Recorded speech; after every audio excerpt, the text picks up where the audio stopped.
Bella a tutti regà, bentornati in questo nuovo video. È da un po' che manco, lo so, ne sono consapevole, dovevano uscire dei video che poi non sono usciti per un motivo o per un altro, per esempio il video in cui commentavo la nuova prima maglia del Cagliari ed anche un altro, non mi ricordo fatto in quale occasione, e sono successe poi tante cose, ve ne parlerò poi in un video a parte. Spero di riuscire a ricominciare già dall'inizio del campionato, però vediamo, non vi assicuro niente. Comunque, parliamo di questa partita. Allora, Cagliari-Palermo.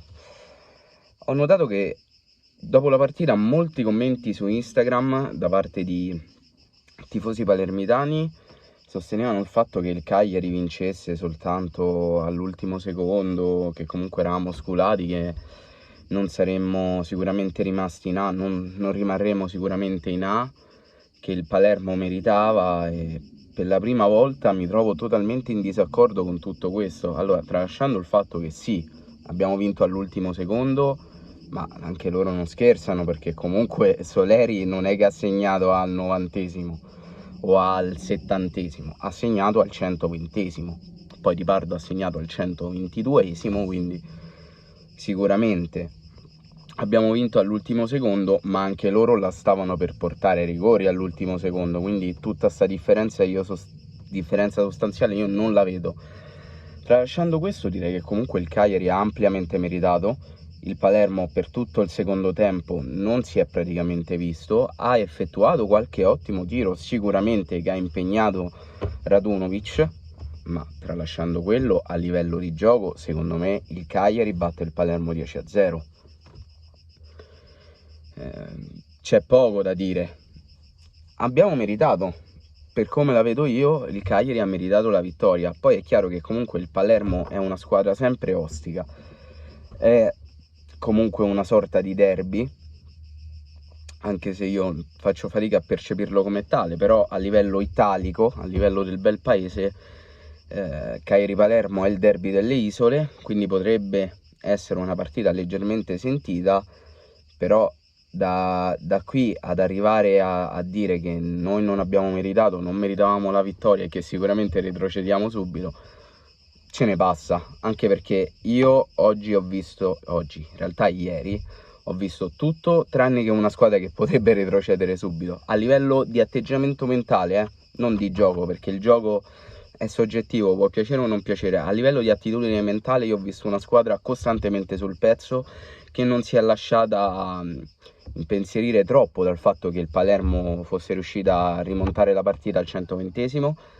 però bisogna mettere i puntini sulle i, perché noi siamo stati bravi e su questo secondo me non c'è ombra di dubbio, ma dobbiamo dare anche dei meriti a Pigliacelli, perché tutti e due i gol secondo me hanno la sua firma, specialmente il secondo, perché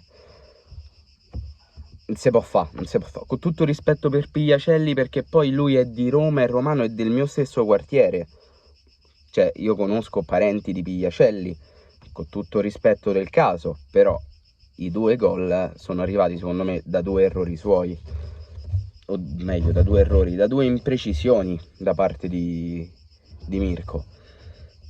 C'è poco da fare, perché se ci fosse stato un qualsiasi altro portiere secondo me a proteggere i pali del Palermo, quei due gol probabilmente non li avremmo fatti.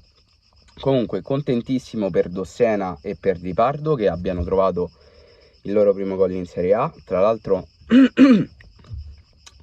è simile un po' alla situazione che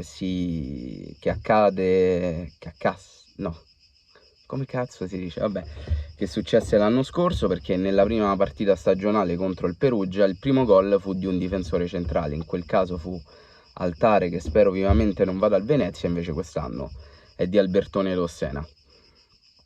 Poi, che altro dire?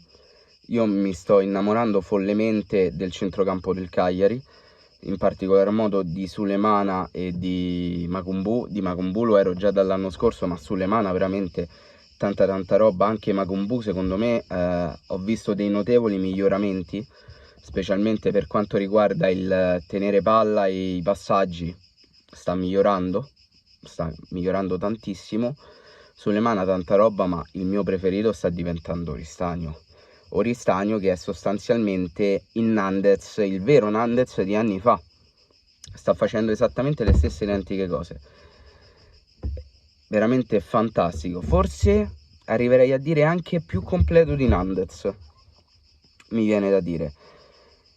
Ho trovato veramente una squadra sempre sul pezzo e finalmente, Dio Cristo, finalmente abbiamo trovato qualcuno che è in grado di crossare, perché i cross che ho visto fare ad Augello in Cagliari Palermo non li ho visti negli ultimi 3 anni del Cagliari. Manco quello de Zappa per Pavoletti, manco quello. I cross di Augello sono fenomenali, veramente fenomenali. Poi che altro da dire? Non fate tirare i rigori a Pavoletti, perché Cristo Dio non è un rigorista, si sa che c'ha i piedi fucilati, questi gli fanno tirare i rigori, però fortunatamente è andata bene. Non diciamo ma Pavoletti ci ha portato in A, sì, ma non significa che tutto gli deve essere perdonato a prescindere. Ma non gli fate tirare i rigori, cazzo. C'era Nandez, c'era Oristagno, che comunque ho visto ha un buon piede. Non Pavoletti, no, non lui. E niente ragazzi, il video finisce qui. Fatemi sapere voi qua sotto nei commenti cosa ne pensate. Spero di riuscire a ritornare al 100% il prima possibile. Non vi spoilerò niente, cioè non vi anticipo nulla, onde evitare che poi si rivelerà una falsità. Io il mio ce lo sto mettendo, spero di riuscirci. Detto questo, vi mando un bacione, un saluto e noi ci vediamo lunedì, se non mi sbaglio, con Torino-Cagliari e finalmente ritorna il campionato e quindi la prima giornata di Serie A. Belli, raga.